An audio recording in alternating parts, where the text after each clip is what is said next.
Mari kita melanjutkan renungan kita dari Yakobus pasal 1 ayat 27. Ibadah sejati yang dikehendaki oleh Allah.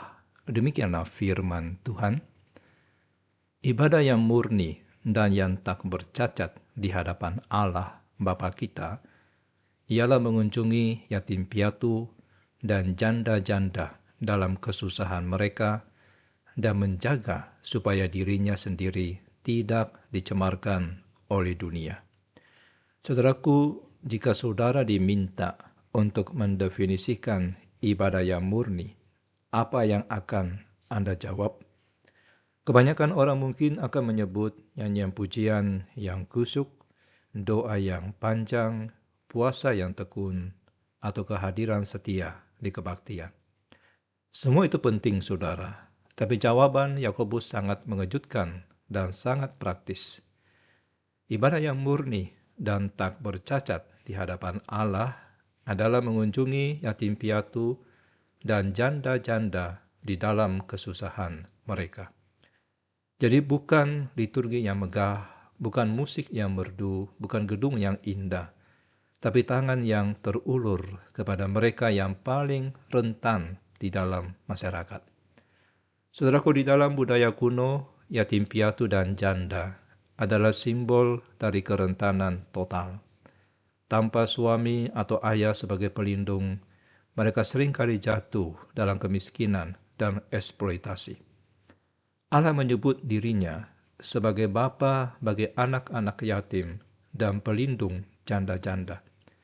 Dan ia mengharapkan bahwa umatnya mencerminkan karakternya dengan mempedulikan mereka yang tidak berdaya.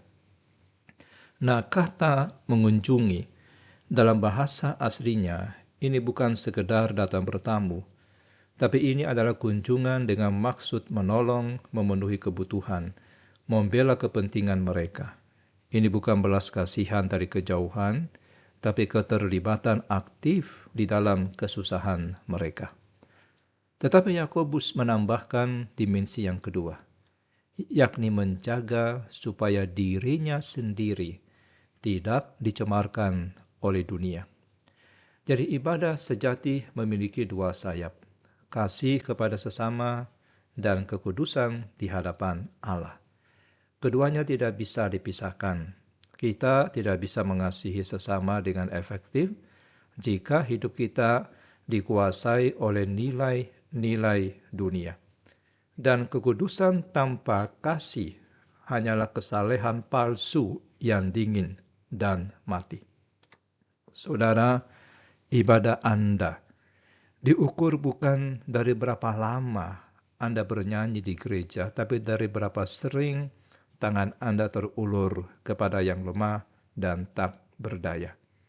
Dan sebagai refleksi, ibadah sejati memiliki dua dimensi yang tidak terpisahkan. Kasih yang aktif kepada yang rentan dan kekudusan hidup di hadapan Allah.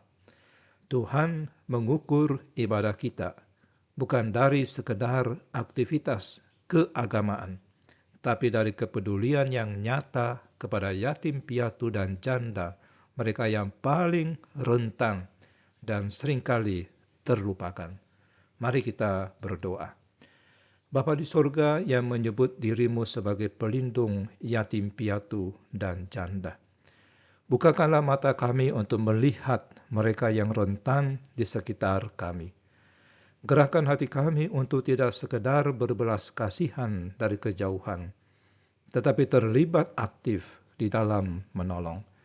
Jagalah kami dari pencemaran dunia sambil kami melayani di tengah-tengahnya. Di dalam nama Tuhan Yesus kami berdoa. Amin.